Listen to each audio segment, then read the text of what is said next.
Welcome back, and the next 90 minutes is for a panel discussion related to our theme, which is Square to Action. We have some very wise people to share their experience, and I was just looking up what is the difference between a panel and a committee. Okay, so why can't we call this as a committee? What's that? And Indians are very used to many committees, right?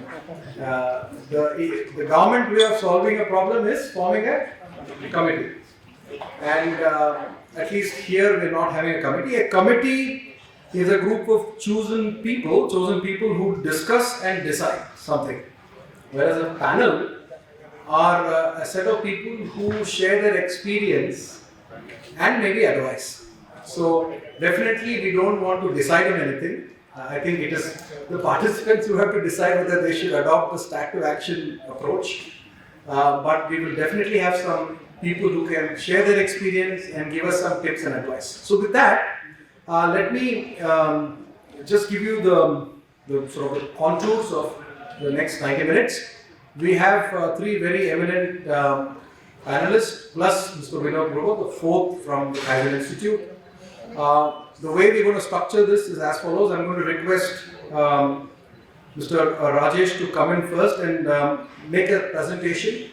The panelists have about 10 minutes to share their views about this topic, and then we will have Mr. Joydeep and followed by Mr. Pani. All of them will be making their background, sort of giving a background, setting the context.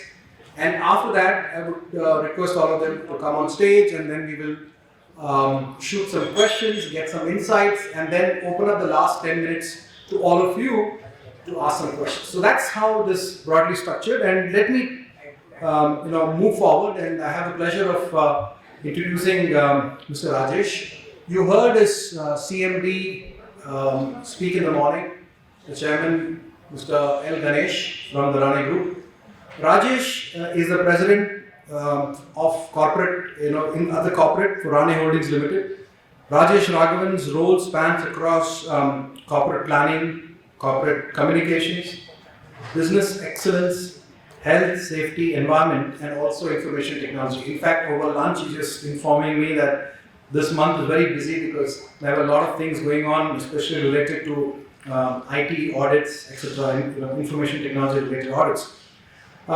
He was also, before moving into this position, he was the business head of Rane NSK Steering Systems Private Limited, a joint venture of Rane with NSK of Japan, and he held the profit and loss responsibilities for 1,400 crore vertical of the Rane Holdings.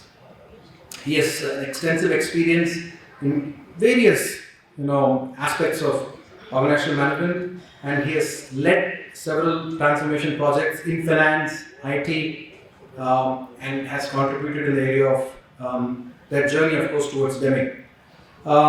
He holds qualifications in costing and company law and has done a postgraduate management course in finance, and of course has had several ongoing educational inputs. He's also a trained Six Sigma black belt and has been trained in TQM by Japanese sensei and trained in SAP implementation. So with that, Rajesh-san, I want to welcome you. Please come forward, and the time is yours. Thank you.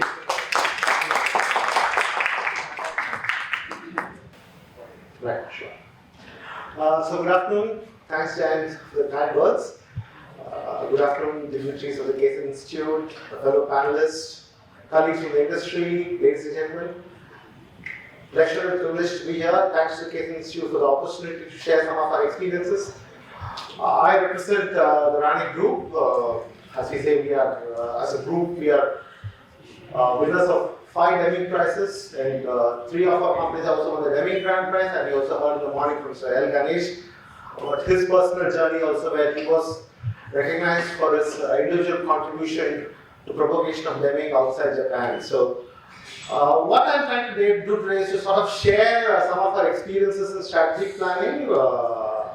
Very interesting to hear different perspectives and of how to bring together strategy. So what I'm going to talk to you is more about our experiences of how we have converted our learnings from various insights and try to put it together for manufacturing organization of our size. We are neither an SME nor a large OEM. We are a tier 1 company, and I always jokingly say an automotive tier 1 company is the worst company to be in because you have pressures both from the customer on price, deliveries, and quality, of course, and you also have pressures right up from tier N to tier 2. So, unenviable place to be in, but as a senior from the industry was just telling me at lunch, we do it more not for the profits but more for the pride that we are able to serve customers. So, on that side, what I'm trying to do is start off with a quick introduction to the group, and then try to explain to you how our strategic planning process has evolved over the past decade, and then also just take a minute to explain about what we have been able to achieve in our last 20 years. And that is time span in which the group has been pursuing TQM as a vehicle for continuous improvement. So, for the group was founded in 1929, manufacturing operations have happened in 1959. We are headquartered in Chennai. We comprise of 5 legal entities. Group sales of about 6,600 crores last year, roughly about $800 million. Proud to say we are a preferred supplier to, in fact, all the OEs in the country, original equipment manufacturers, and we also do a significant amount of exports. We serve literally all variety of industry segments, be it pass cars, be it commercial vehicles, be it tractors, be it 2-wheelers, 3-wheelers, railways, and also, as I was telling my fellow panelists, we also supply to Cummins for stationary engines as well. We also manufacture steering and suspension systems, friction materials, fault train, occupant safety divisions, occupant safety systems, and also aluminum caskets.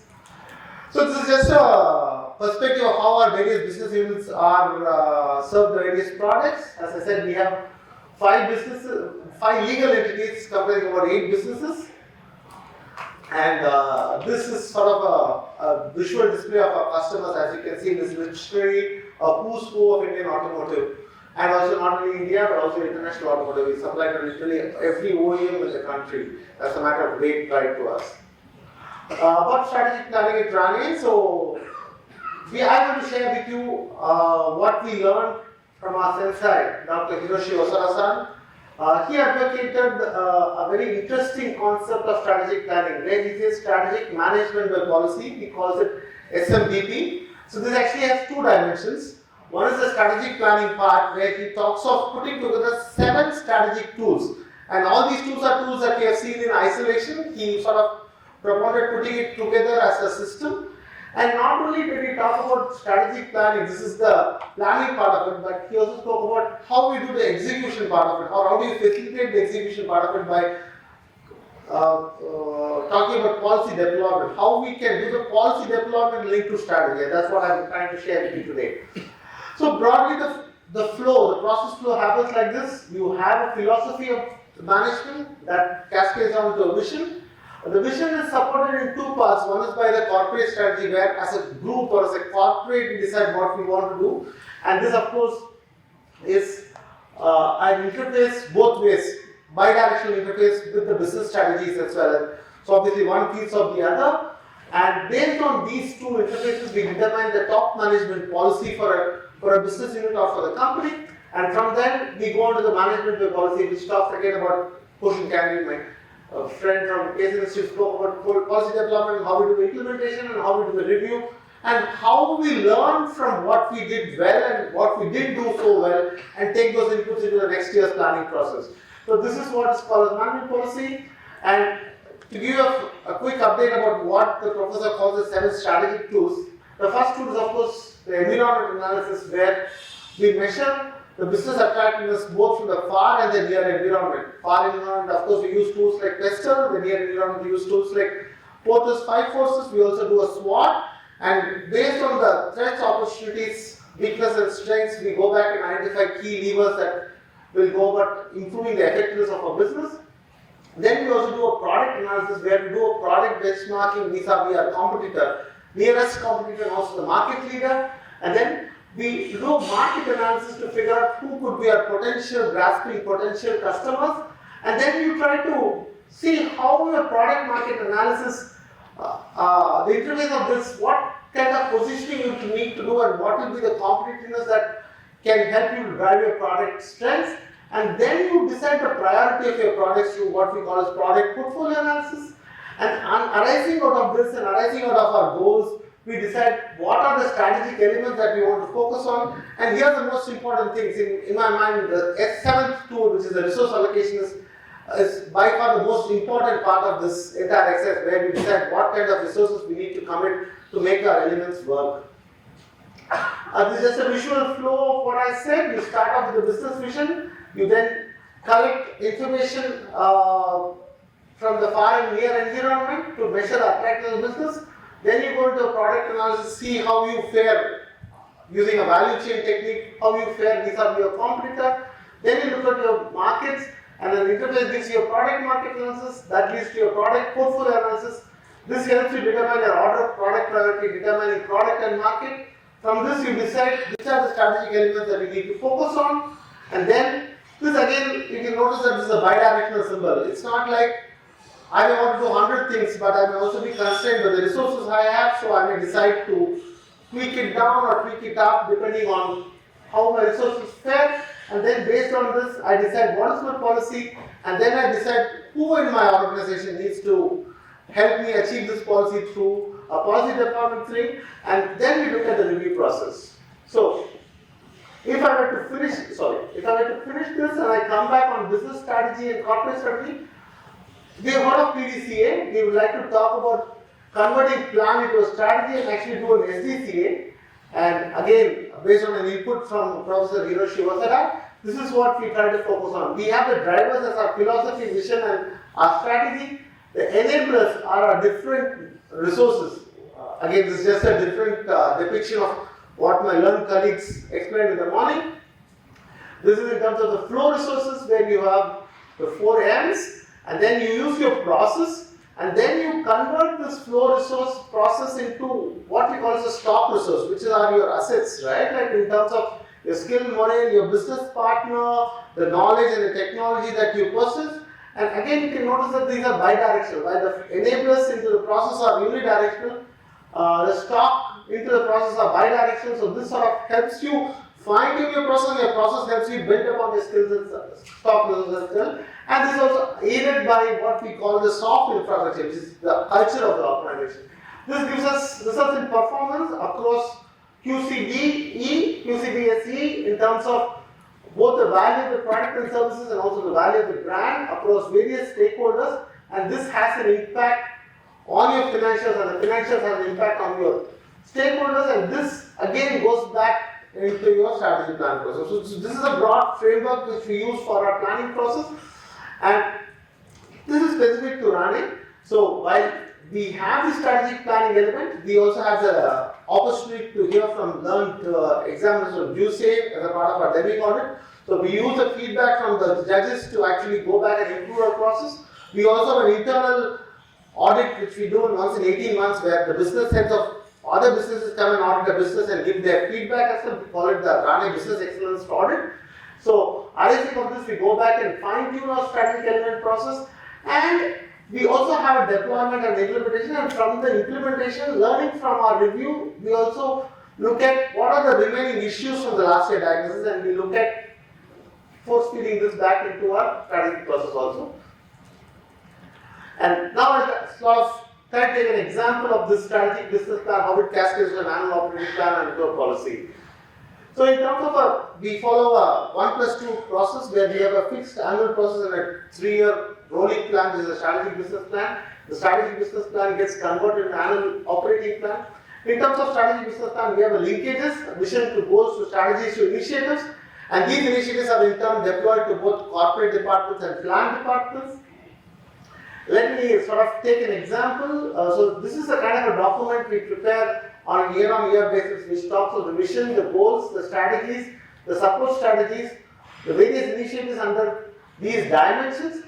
For example, if I were to take an initiative that we were to pursue localization of parts as an initiative under the cost dimension, we'll have this, we'll have a target, we'll have a timeline, and we'll have a responsibility of who will be the champion of this initiative within the organization. And this will also be cross-deployed across other departments where there will be a primary responsibility and a secondary responsibility. What you see in yellow shaded will be what the business head takes as his own responsibility in terms of monitoring and managing. And this will also get, this is at a corporate level and this is at a different plant level. You can see the various departments. So this is managed by a cross-functional team engagement. And then specifically in terms of the president policy for the year, this will be for a major managing point of profitability, there will be a measure of part localization with the deployment, and this will get cascaded down to various people within the department, like the head purchasing will get cascaded down to, from his managing point of achieving part localization to a manager vendor development, there will be an implementation focus, and his managing point will be looking like this, where he will have this, for this will become his managing point. So this is how we try to do policy deployment across the organization, trying to get the organization entirely aligned in line with the strategic initiatives. So again, proud to say that nearly 22% of our revenues come from export markets, and as I mentioned earlier, we are proud recipients of the Deming Prize. 5 of our companies are certified as great place to work companies over the past few years consistently. So this is in short a quick update about what we are trying to do about policy deployment at running, and I look forward to listening to my fellow panelists and a good interactive session. Thank you once again.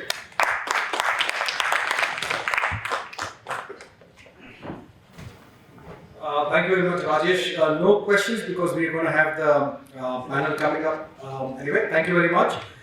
It's my pleasure now to introduce Joydeep. Joydeep is from Cummins. He has a total of 27 years plus of industrial experience across steel, automobile, and manufacturing organizations spanning operations, supply chain, TQM, and transformation leadership roles. Presently, he is the Director Manufacturing Quality, QMS, and FE Functional Excellence for India ABO region, and the Chief of Staff Integrated Supply Chain for Cummins. Joydeep is passionate about driving excellence across various functions and is committed to promoting the integration of ESG initiatives into the corporate strategy, and is a strong proponent of diversity, equality, and inclusion in the industry. With more than 30 publications, both in international and national journals, and he has attended several conference proceedings, he is passionate to advocate and influence how to create digital, connected, and transparent enterprises. Sir, thank you. Thank you. Thanks for the introduction. And today what I will try to do is that I will briefly introduce Cummins because many of you might not know the detail of Cummins, the landscape that we are operating in. And further to that, what are the real challenges that we are looking forward to in terms of the continual improvement. So I will not focus only on the Kaizen part of it, so to say, because continual improvement is a bigger umbrella in terms of really driving a total quality management perspective, and that is what we are trying to really drive in Cummins across various initiatives that I will come over the next subsequent slides. So we are operating in India for more than 60 years now. So it started off with the brain of Clacy Cummins, who was more than 100 years back. He was the first person who really conceptualized in terms of creating a diesel engine. And that is how it all started way back 100 years before. So it is quite an illustrious journey, I would say. And if you look at the journey that we have been passing through across Cummins globally, continual improvement was ingrained right from day one. That is something which we have been really passionate about, which have kept us continually to be the market leader in our own chosen segments in terms of the power gen, in terms of on-highway engines, and in terms of off-highway engines. Lot of players have been there, the contemporary players have come in, but still Cummins need to be the market leaders in multiple segments, and that is possible because of the continual improvement journey that we have been really embarking upon, along with the growth that we have been looking at. So Arvind Miller was a visionary prior after Tracy Cummins. Arvind Miller was the first person who had actually driven the architecture of Cummins growing globally. So moving out beyond the boundaries of North American nature was the first person who actually conceptualized was J.W. Arvind Miller. He felt that yes, Cummins diesel engine is one such area where we can really move out of the North American nature and really spread our wings across the globe. And it is for him that we are present in India also 1960 onwards. So, to start off with, this is the fundamental background on which Cummins operates. So we have a very established mission and vision, like many other global corporate companies and also all other companies. We keep on revisiting the vision to keep ourselves contemporary with the changes that happen in the environment. So every year there is a structured approach in terms of relooking into the vision and mission. And it is done very religiously in terms of where we stand in terms of our competitive landscape, in terms of where we stand in terms of our thought process, and that is exactly what we are trying to do. If you really see the latest, the current changes that have been there across the globe, and also in the external environment has been imbibed in our brand promise, in our strategy, and in terms of leadership culture. If we are, as Mr. Jain was mentioning, that we are very passionate in terms of also promoting diversity, equity, and inclusion, which is a very latest thing that we have already imbibed as one of the values in our own way of working, in Cummins way of working. Yeah. So where we are present, we are into diesel engine primarily, and then also in the gas engines. We also have the hybrid models that are there in North American nature primarily, not in India, so to say. But we are also embarking in a big way in the battery business as also in terms of the hydrolyzer business, the hydrogen engine. So hydrogen IC, the hydrogen we get to see the more. Prototypes have already been built and they are already under trial runs in the North American region.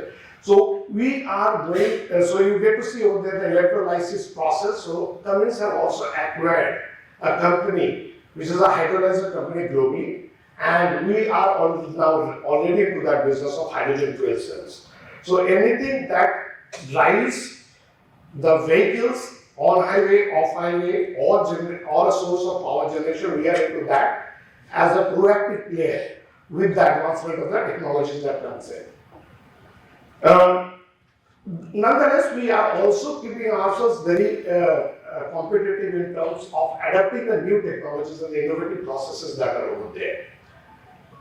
So coming back to India, this is the journey. I will not go through the entire process. As I mentioned, in 1962 we started off with the Cummins engine plant. Many of you might know it was in the Dhanukar colony in Kothur. We started off with that plant, and then subsequently we have expanded very fast. I would say the growth has been really phenomenal post 1985, and where we have not only grown in terms of the component business but also in multiple areas of interventions in terms of the gensets, in terms of the power generation, in terms of the off-highway engines and all of those stuff.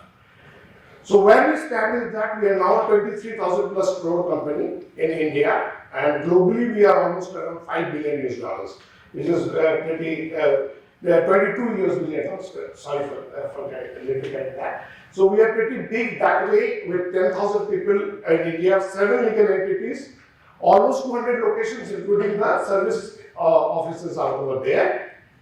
We have 21 manufacturing plants across India, and many of those plants are in Fulton, in Indore, in Pune, spread across multiple locations across the boundaries of the. So we have footprint almost in the western part of India and also in the middle part of India. So coming down to our capabilities in terms of, this is the mega site that I was talking, this is a very huge mega site we have put up in Fulton, and then we have a very illustrious technical center, and we are proud to say that India is developing multiple R&D projects for Cummins globally.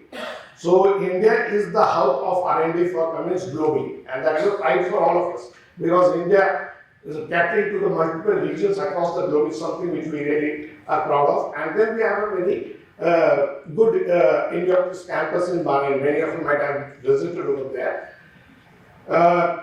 I will not take time on this. So primarily the CTC are talking about, there are almost 2,200 engineers who are working on the IoT project. This is phenomenal when it comes down to the developing the solutions, and this includes the future technologies as well. Now we are also working on the hydrolyzer business in India for global as well. So we are committed to a destination zero. When we say, and you know, when we are into the business of power generation, we are using fossil fuel to generate power. So for a company like Cummins, it is very, very critical how do we achieve destination zero. And that still nonetheless, we have taken a target of by 2050, we will be really be an environment friendly with zero emissions, overall zero emissions. I will not speak now. Now coming down the actual TQM approach that we follow, you get to see an acronym out of there which is called MNES. If you look at the bottom of it, it talks about accelerated move towards zero defect. Now accelerated move towards zero defect talks about in terms of how we are committed to achieve the zero defect through a concerted effort of a TQM journey, the total quality management process. Now this MAS has been in effect since 2011 onwards, where we started off with the journey with MAS standalone, MAS zero version as we call it, and then over a period of time, we have started to really iterate the process based on the changes and the shifts that are happening in the environment. We have a very I would say very focused one quality vision in terms of where we want to go as a part of a TQM journey, the total quality management journey that we are talking about, is more to do with the culture, because now that we have already matured to a large extent in terms of process excellence, in terms of the integrations that we're talking about, end-to-end integrations, we have really done quite a lot of digital interventions over there. One thing that is felt that the culture of the organization is very, very critical for the success of TQM. It has always been there, of course, but nonetheless, you need to be really focused now in terms of how do you drive in that culture. And I'll come to that in my future focus area in terms of why we are saying that the culture is very important. So how do we have a strategy to action deployment? So we have a very structured process, what we call as a goal tree exercise. So we start off with an India area level goal tree. This is an example of the 2023 India area goal tree, where all the initiatives of the focus areas. So we have the strategies laid out in terms of where we want to go in the next 3 to 5 years. Once we have that in place, which is a concerted effort in terms of the market scenario analysis, in terms of the pestle survey that we do, and after that we arrive at the strategic priorities over there. And with those strategic priorities, we have a very focused goal tree exercise.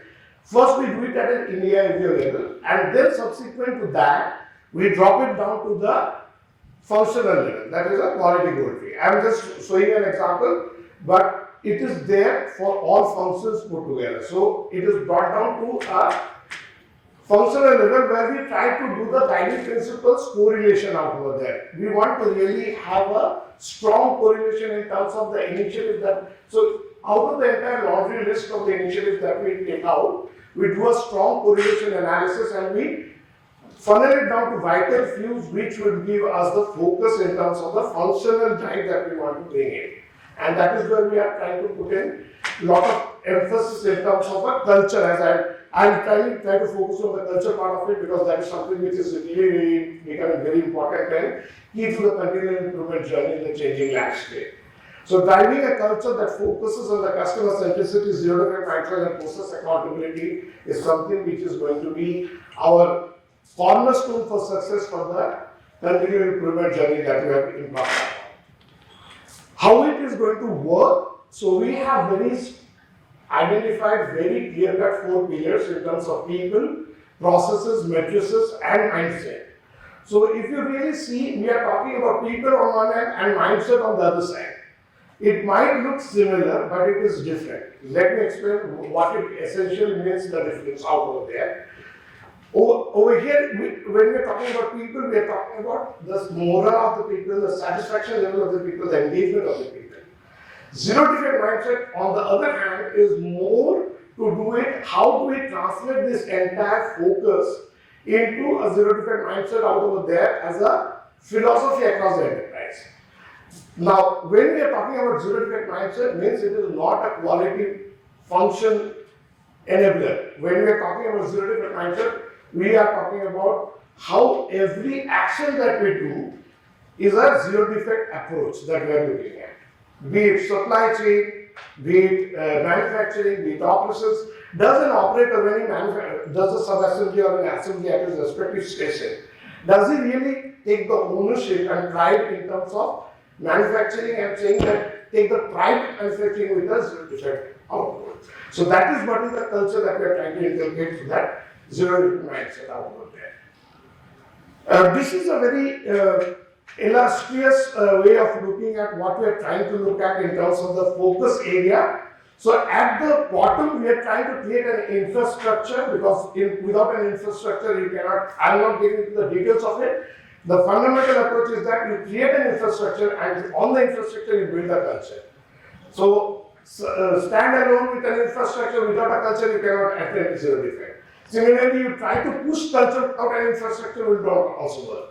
So that is where the success, the cornerstone of success depends, because if you do not have a proper infrastructure with a cultural approach, and that is exactly what we are trying to do over there in Panelists. We are now putting in the latest tools, analytical knowledge. We are trying to put up the enablers out over there in terms of the PFME risk-based approach. We are also trying to do a lot of digital integration in Quality 4.0 and in Industry 4.0, and then encourage the people to really get involved in terms of trying to use this infrastructure and bring in a focus of capable and competent people, and driving the zero defect mindset. So this is somewhere we are trying to bring in that integration out of infrastructure with culture, and therefore achieving the zero defect that we are looking at. So how do we really dive it through this, the strategy to action as we call it? We have a very structured process called the Cummins Operating Systems, COS. Now that COS has 10 practices out over there, which is a very detailed assessment done for every function, every alternate year. And it is a very deep dive assessment. Believe me, it is a very deep diagnostic assessment. And benchmarking had been done. This has also gone through iterations in terms of trying to really identify what needs to be done under each of these and practices, starting off with the customer up to the Six Sigma. Cummins is a Six Sigma organization. Let me also put that up, because we are a Six Sigma organization. In principle, we follow Six Sigma. So we have dedicated black belts. We have an organization of Six Sigma out over there in Cummins, where we have a continual improvement leader. Then we have master black belts under them, which are dedicated roles as master black belts. And then we have dedicated black belts who drive projects, improvement projects. So those are roles. Those are not additional roles we are talking. Those are dedicated roles. Only the green belt certification is along with your job role, where you do 3 projects and you will become a green belt certified. We have a structured process, as I showed in my previous slide, the IQTM site, where there are 27 courses that people have to pass through, and then 7 instructor-led programs that people have to pass through. Then only you can undertake the Six Sigma projects. So it is a very structured approach out over there, and believe me, it has yielded great results. In the last financial year, we measure financial years as Jan to December as per the US calendar year, and we had total savings of $108 million US, which is almost 800 crores, which is phenomenal. With the base that we have in terms of the turnover. And that out of that $108 million, $68 million was direct savings, financial certified finance department validated. Rest of $40 million was avoidance cost, but total was almost $108 million. So Six Sigma happens to be still our fundamental continual improvement architecture that we use as a tool across organization. Nonetheless, we do have other initiatives as Kaizen, Just Do It, and Q Pro. I'll come to that. What is Q Pro? Which is a very recently launched. I would say 3 years back we launched it with a very focused approach in terms of proactive quality suggestions. So what we essentially do is that, coming back to the 10 CS principles, where the continual improvement lies is the CS practice 9. If you see, it talks about how you are utilizing 7-step problem solving, the Kaizen, find it, fix it, and Six Sigma. And therefore, we have a very detailed plan in terms of what you need to do. So it is not like there's a laid down process for that. So people know when to do what. And when a solution is known, when a problem known solution is also known, then in that case we go in for just do it, and that type of sorting is very clearly done. And that continues to be the foundation for what we do at Panelists. This is how we cascade it down to the working level. This is a very unique thing that we do every 6 months. That is what we call as a continuous improvement workshop. Now, this is a very focused way of looking at things. What we essentially do over here is that we get cross-functional teams under one roof for a particular business and really do a walking in terms of trying to write what are the pain points and the areas that we really look forward to as improvements. Not only with respect to the current business, but also we give them the background in terms of where the business is going to go, maybe 3 years to 5 years down the line. Once the one walking is done, then we do a thematic funneling and then through a KJ analysis, and then we have the projects, initiatives and trackers. What makes the success is that each of these initiatives, when allocated to a particular project leader and a sponsor, goes into the work plan of that particular person. So they are given credit. So if you look into the employee's work plan, that is the KRA as we call it, the annual KRA, 20% weightage by default for every employee is dedicated to a continual improvement journey. Because Cummins over a period of time felt that unless it is recognized as a part of the work plan, it becomes more of like a traction and being pulled by the leader's efforts. But that is something which we are trying to bring in that shape, that whatever you do is going to get credited in terms of your annual appraisal process as well. So we do have a structured approach in terms of what we want to do in terms of Kaizen capturing going forward, and in terms of how we make it accessible to employees. We have kiosks on the floors. Those of you who are visiting Cummins tomorrow would get to see out over there that it is very easily accessible to all employees on the shop floor in terms of really going and feeding it. And if they are not able to feed it because they might not be that good in English, there is an option in terms of putting up the suggestions, or the Kaizen boxes are kept out over there, and their point leaders help them to really upload it out over there. So that is how it works, and it is very strongly linked with our CS practices that we have. How do we promote the QPro? This is something which we felt is that in spite of the drive that we have taken in terms of capturing the improvement journey, how do we encourage people to come up with proactive ideas and give the suggestions? Because many a times it so happens that there is a problem and people are more reactive in terms of trying to solve the problem with the Kaizen or with a just do it approach or with a Six Sigma project, whatever it is. But how do we make it more proactive? Because we are giving more weightage now to proactively coming up with an idea and trying to really implement it through. So this is something which we have created a database out over there, the QPro as we call it, the proactive quality. Because quality session started off with quality, but the good part is that we have seen many ideas coming beyond quality as well, in terms of scrap reduction, in terms of material improvement, in terms of short build issues. All of those things are coming up, and that is something which is very encouraging for all of us. In order to bring in further traction to this, what we are doing is that every quarter in every plant, we hold a 2 days or a 1 week event called a QPro Mela. And in that QPro Mela, we encourage people to really come up with a suggestion for which is awarded, given a token award at the point of putting up the suggestion out over there. At the same time, it is really validated at a very fast track within 7 days, whether the suggestion can be taken forward or not. The intent is that how do we really inculcate that culture, as I was mentioning a lot about the cultural part of it. So how do we really inculcate that culture of continual improvement journey? Food for thought, this is something which we are really now pondering upon, to be honest with you. The manufacturing landscape is shifting. Now, when we are saying the manufacturing landscape is shifting, it is becoming more and more digital. So also the people's capability and competence also needs to go up in terms of really bringing up suggestions. So if your people are still with the legacy knowledge and your manufacturing processes are moving faster into a new digital space that we are looking at, how do you really bring your people up in that level to really bring in continual improvement thoughts into the processes? It's something which is a point to be really thought of.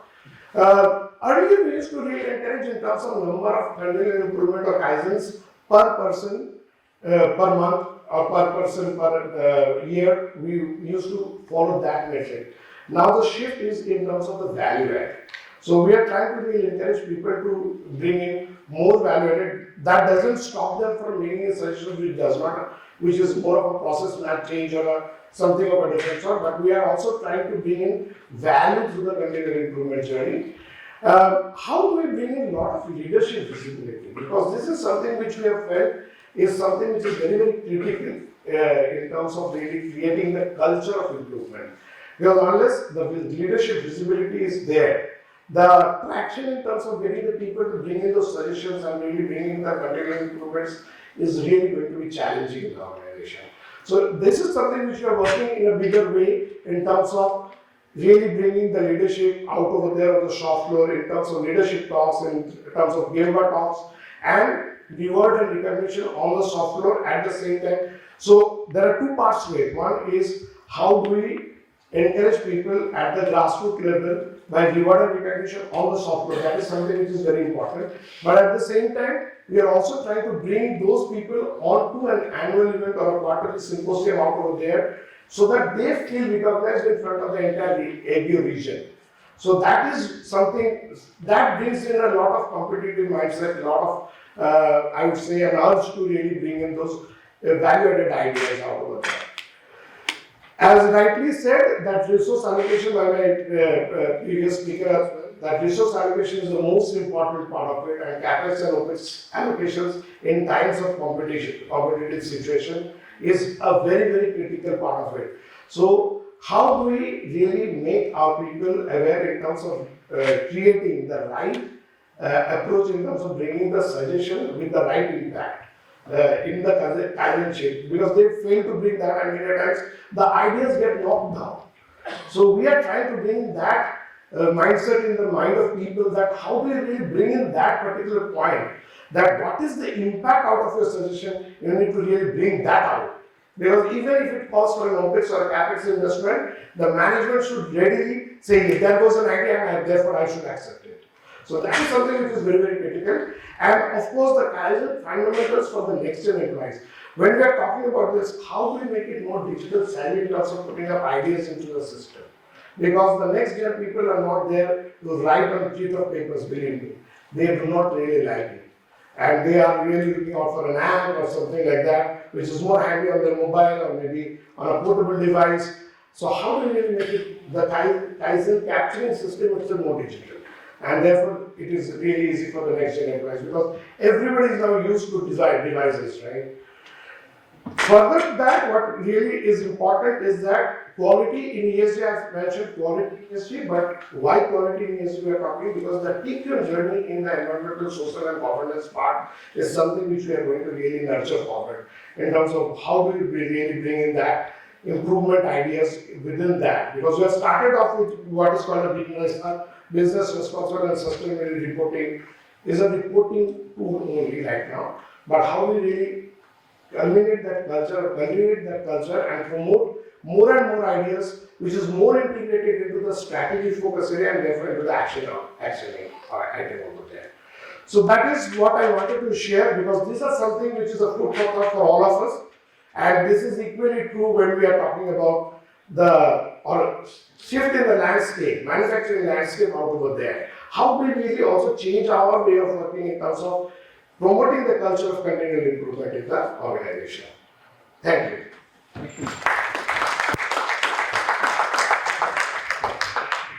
Yeah.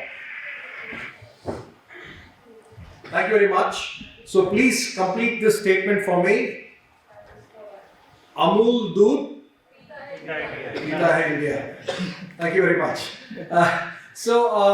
After diesel engines and very serious components from Rane, we have something which is very dear to our palates, very dear to Indians, and that is the utterly butterly delicious Amul.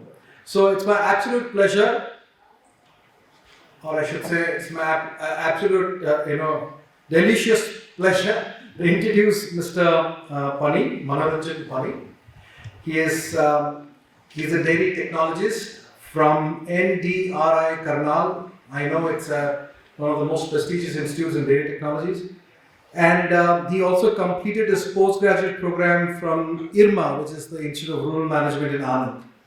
He is the Chief General Manager at Gujarat Cooperative Milk Marketing Federation Limited, which is fondly and popularly known as Amul.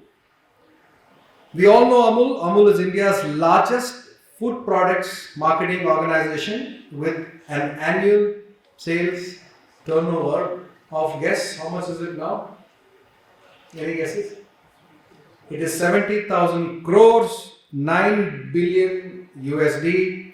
Amul is a cooperative federation of 3.6 million milk producers, farmers, with daily milk handling of 270 lakh liters a day, fresh milk.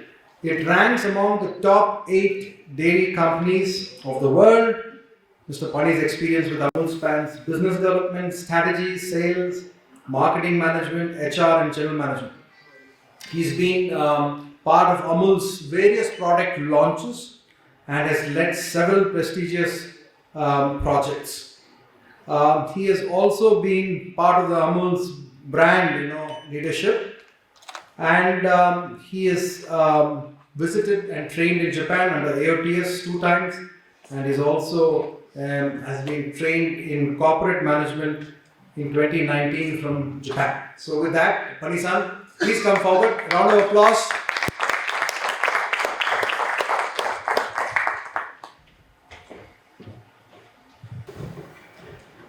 Good afternoon, everyone. Mr. Virendra Gowar ji, N. Ravichandran ji, and N. Gopal Krishnan ji. I also thank Jayant Murthy ji for giving this opportunity to present Amul before you. We are a marketing organization. We are not a production organization, but our products do come from our member unions. They are also onto the TQM culture. But being in marketing and being engaged in TQM for almost in 3 decades, that is some unique experience we have. I would like to share the result of TQM, and while we have the question answers, I will also put my points and answer you accordingly. These are headquarters.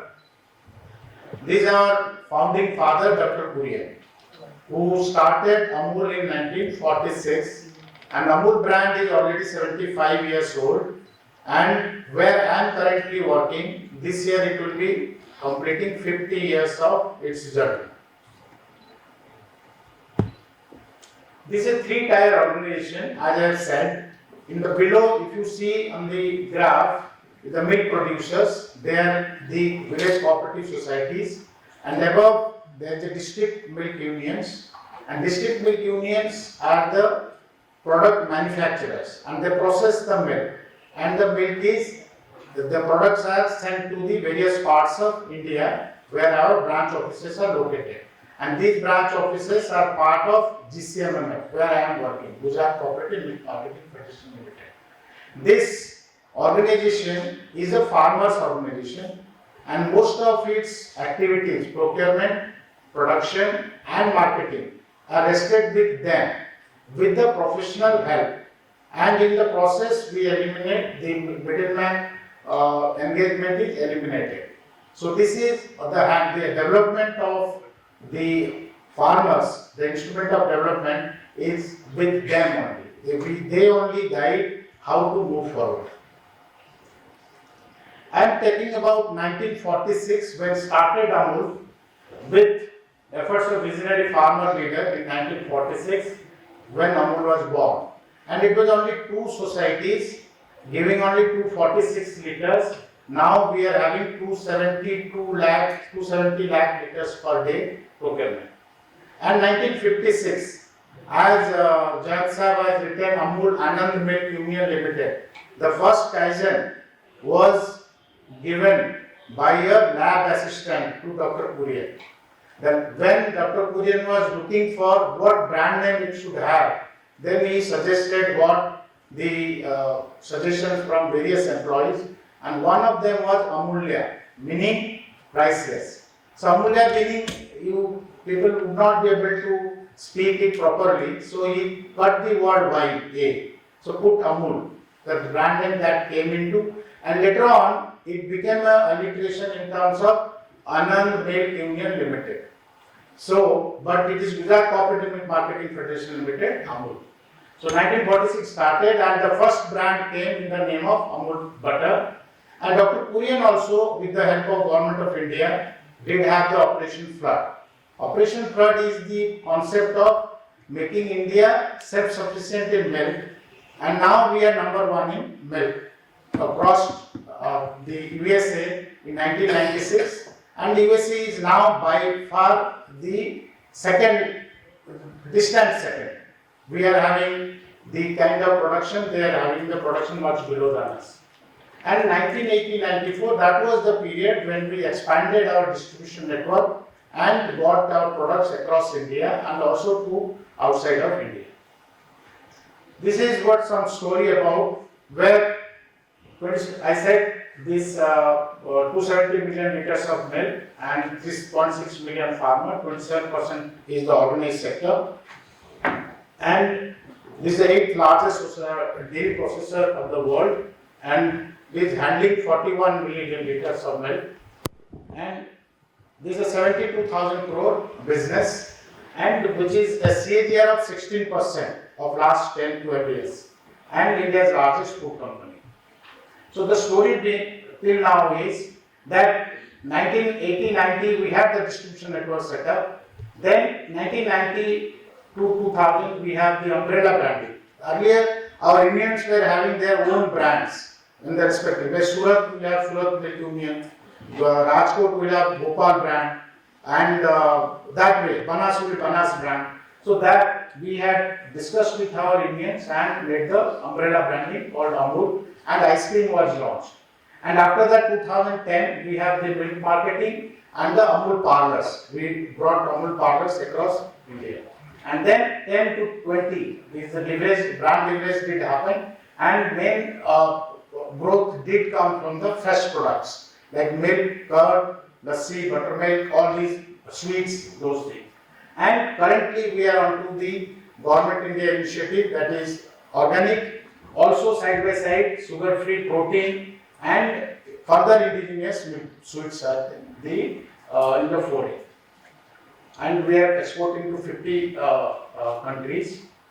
Our business philosophy is a little interesting, where you see a private company would like to have the raw material cost low and the other part is highest, that is consumer price. So they, in the process, they get a better profit. But in our case, it is just opposite. We give the maximum value for many, meaning our 3.6 million farmers, meaning 36 lakh farmers, would get maximum price. They get 80 to 85% of consumer rupee back, and only 15% is there where our operation cost is.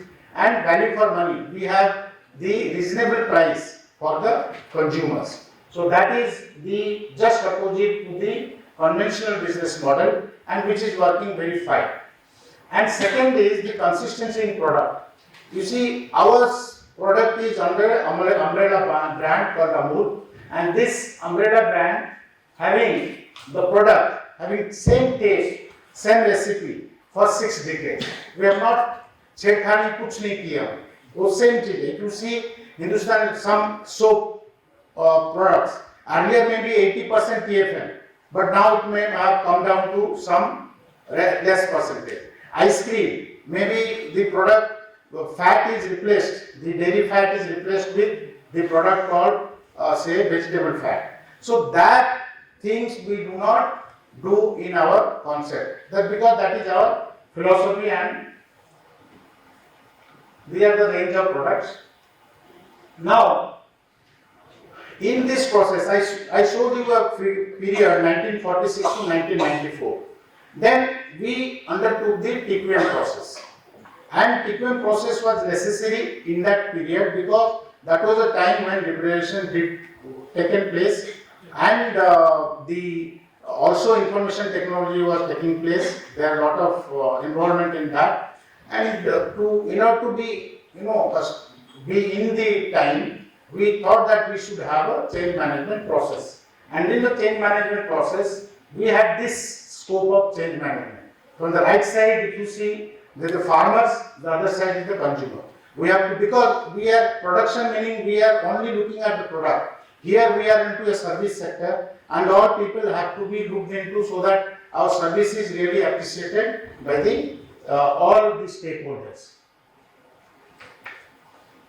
So this is the common slide where total employee involvement, total waste elimination, and total quality control through continuous improvement in terms of Kaizen, and we have a structure of vision, mission, strategy where we undertake at all stakeholders. That I'll explain a little later, and we have our HR department to take care of these things. So here I would little focus more on the employee involvement. Here employee involvement is, this shloka is Rig Veda, which says Sangha Chadvam Sambadabdvam Sambho Manasi Janatam Samano Mantra Samiti Samani Samana Mana Sachitamesam Samaneva Akriti Samanam Hridayaniva Samanam Astu Mano Yatha Sasati. So this meaning, let us assemble, speak together, direct our minds in our one direction. Our objective is one, our team is one, our minds are alike, our conscious are also alike, our dreams are alike, our hearts are also in unity, so that we can live together with happiness. This is a prayer.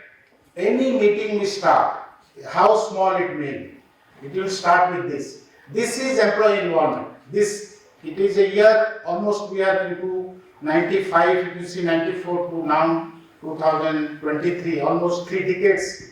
This prayer is running in all meetings. And in a way, indirectly, employees are thinking, yes, we are together. We should go and work and give a better result for the product, for the brand.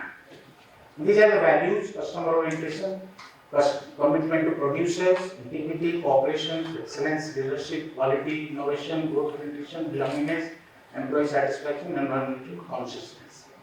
Mission statement also, all our previous speakers also have said, these are important things. When we get into TQM, we have to have a goal. So this is what we at DCM endeavor to satisfy the taste, health, nutrition requirement of customers of the world through excellence in marketing by our committed team. Through cooperative networking, we are committed to offering quality products that provides best value for money. So this is what the strategy to action. So we found out what all areas we need to have so that our activities are really reflected in the ground from the strategies. So first thing, the expand markets of existing products. Second is identify and market new products. Integration through information technology. Attract and retain quality manpower. Nationalizing cost and focus on building and strengthening APO network. Also, one more, we have the also go green. That also one strategic thrust area. So commitment to producer. So I just wanted to give this slide. This has been the result from say 2009, 337 rupees they were getting per kg fat. Now it is 820, almost more than double. See, we are dealing with a product, with the raw material. It has to be cultivated. You just cannot get it from mine. As you require, that much I will dig and produce. You have to cultivate the material from the farmers, and farmers will then give the will be interested in cows and buffaloes for milk production. They have to be paid well, because this is one activity where it starts with morning say 3 o'clock and ends in the night also. There is no rest. So they have to be motivated. They are at the low level of Maslow's hierarchy. Therefore, this is what is one thing to ensure raw material, then only we will be able to satisfy nutrition requirement of the health. So this is one thing which we are sincerely looking at. This is one. Second is the expand market of existing products. Existing products, if you see geographically, India is such a large country. How do you geographically expand? It has to be broken down. So we have broken down to zones, branches. These are all normal structures, but there is a discussion behind it. Like we have the VMS workshop or the Hoshin meeting. There we discuss how do we go about it. That, since all are said all these points, so I am not going into it. But I am telling the kind of result which has happened. So earlier maybe having 6 zones, 5 zones, it has now 13 zones. Branches which were around 40, it has now gone to 80 and we are going into 100 branches. Also innovation in products. Recently, if you see, all young people must be knowing that now the protein is the food. People are looking for this. Now protein and milk has protein. So this protein, how do you give this protein to the consumer? So that survey which we get from the market, from our internal customer, from external customer, those survey did give us the product, and we are onto the protein product. Then also we have healthy products in terms of the like during Corona period, we have the haldi doodh, tulsi doodh, ginger. These are all not innovation in terms of just a mind. From somebody is thinking that this is, but these do come from the down the line because of the Kaizen process. The Kaizen process, people say this is what is required. So those are again immediately at the top level, the R&D department that would take care of it and go for the products. And similarly, say Amul long life milk, say Gauhati, Assam, is an area where the milk is shortage. Now, normally cow milk, buffalo, you don't get that much what you get in Gujarat or Rajasthan. So we have the technology available, Tetra Pak. So we packed in Tetra Pak, 6 months shelf life, transported from 3,000 km away from Gujarat to Gauhati, and the liquid milk taste is given to the customer. So such feedback do come from the churning which happened from the Hoshin community. Like we all are, you are sitting, our table arrangements are like this one. People will be sitting like this, they will be discussing, given that some previous speakers said about the various departments, they do sit together and find out how the problem can be solved. So we say it as max mix group. In the max mix group, the department from QA, department from marketing, department from production, they will be sitting together 4, 5, 6 people and finding out the solution for certain things.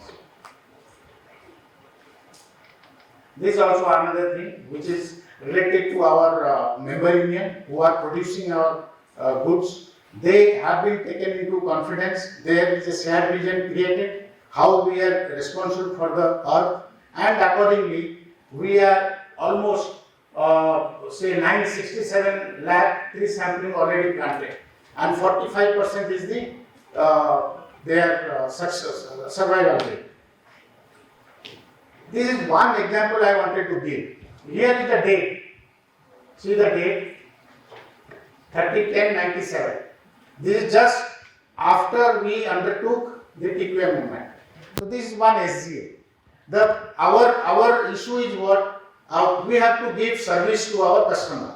Who are our stakeholders? Our stakeholders are distributor salesman, the distributor, our salesman, our internal customers, and the manufacturers, our member unions.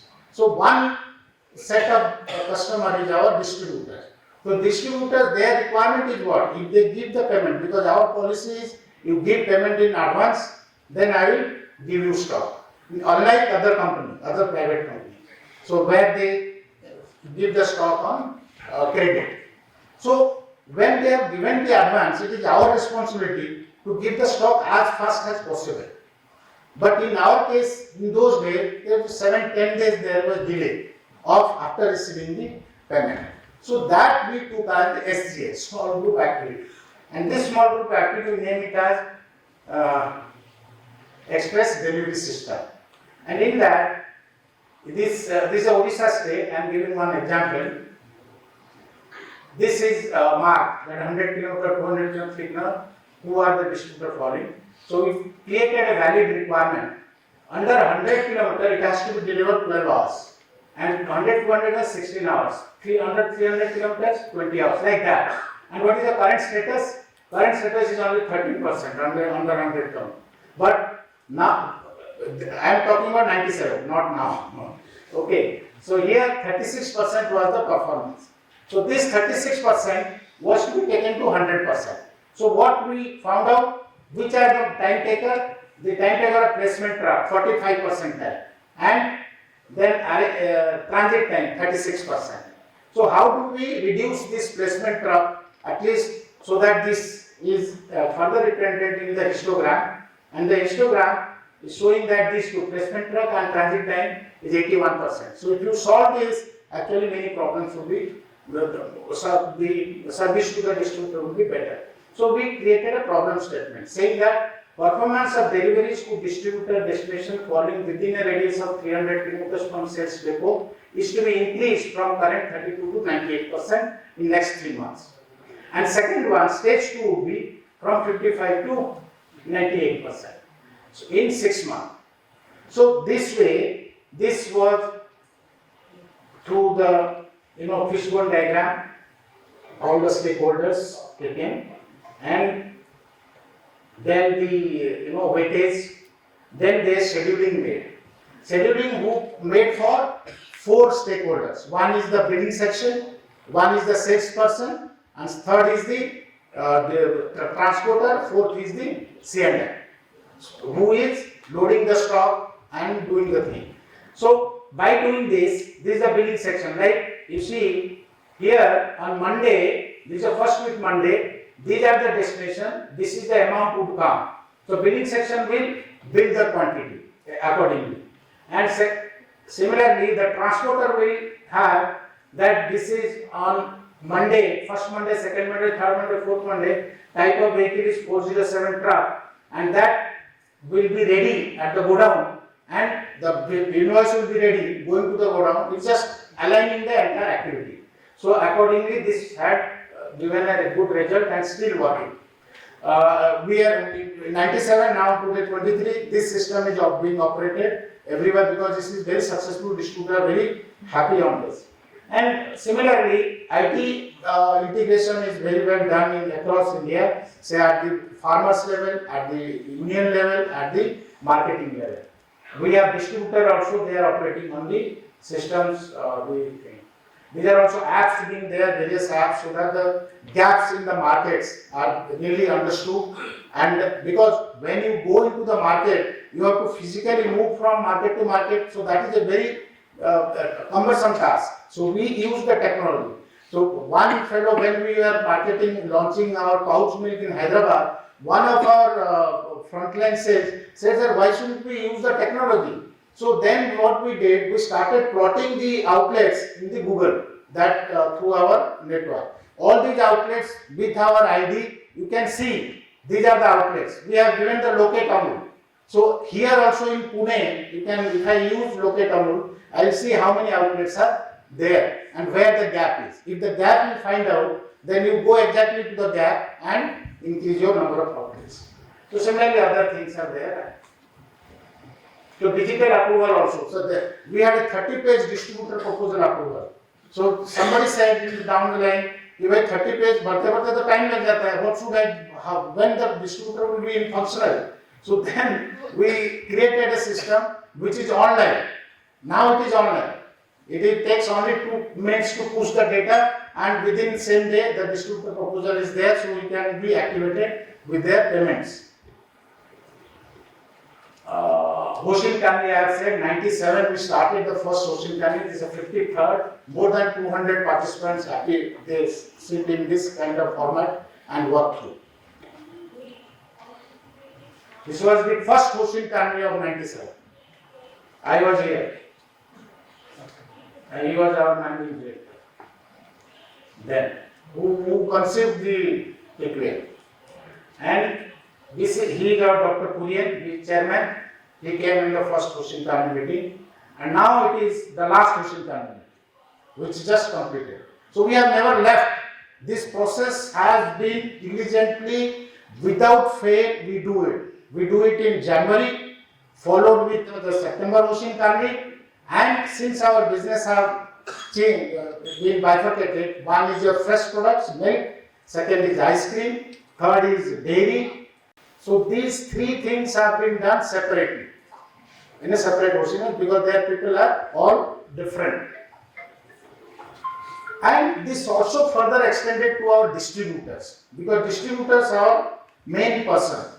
We decided that distributors should not be treated as a trader, because they give the money, take the stock here and give the stock to the market. So they don't have any involvement. They will think, no, my paisa de diya, mera kaam khata. So that is not the case. We say, see, you are part of the business, you are part of Amul, you are the managing director of your own area, you have to take care of your own. So how do you do it? So this was the process, value mission strategy of workshop. There what we do, we start with from the external customer to take a survey, what is the strength, weakness, opportunity, threat. Based on strength, opportunity, threat, with the internal people, we say what is the value system. So the values you are derived. After value derived, strength, weakness, value, then we go for mission, vision, strategic thrust area, actions. Like that, they create a book for each distributor. So one such distributor who has created his journey in 2010, he was doing around 50 lakh turnover or so. He said he will do 36 crore turnover. If you see this, 36 crore turnover. So this was written by the distributor himself with the consultancy from our side, because we had created a system of internal consultant development program. So within the organization, there would be around 100 to 120 internal consultants who would be conducting this kind of, yes. Sir, actually, I come from Odisha. Am I audible? Yes. So, sir, I come from Odisha, so we have a local player there by the name of Milky Moo. You might be knowing it. तो क्या है ना कि उनका वहाँ पे वो local player है, तो कभी कभी जैसे कि मैं जाता हूँ, मैं वहाँ पे मॉल में जाता हूँ, तो वहाँ पे दोनों आपके भी प्रोडक्ट्स रहते हैं, उसके भी प्रोडक्ट्स रहते हैं, बट एट टाइम्स उसके प्रोडक्ट्स आपसे सुपीरियर रहते हैं in terms of quality, in terms of freshness, because वो locally I answer it. Let me complete. I just complete. Let me complete two slides. एक क्वेश्चन एंड करता हूँ एक sentence में. तो सर आप ऐसे लोकल प्लेयर्स को जो आपका एक मूवर, मतलब उनका से एक एडवांटेज है, तो जल्दी प्रोडक्ट्स को अवेलेबल करवा सकते हैं मार्केट में, तो आप ऐसे लोकल प्लेयर्स को कैसे डील करते हो? I'll answer it on the one way. Well answer. So Kaizen is there. These are the things on which we assess the Kaizen: process improvement, housekeeping, learning, development, customer satisfaction, communication, cost saving, human relation, quality improvement. We have 8 lakhs Kaizens and monthly 3.2 Kaizens per employee. And the turnover is GCMF is 66,000, brand is 72,000. 55,000 crore. We are hoping to get 66,000 crore. Brand will achieve almost 90,000 crore by next 85-90,000 crore by 23-24. This is from my side. Thank you so much.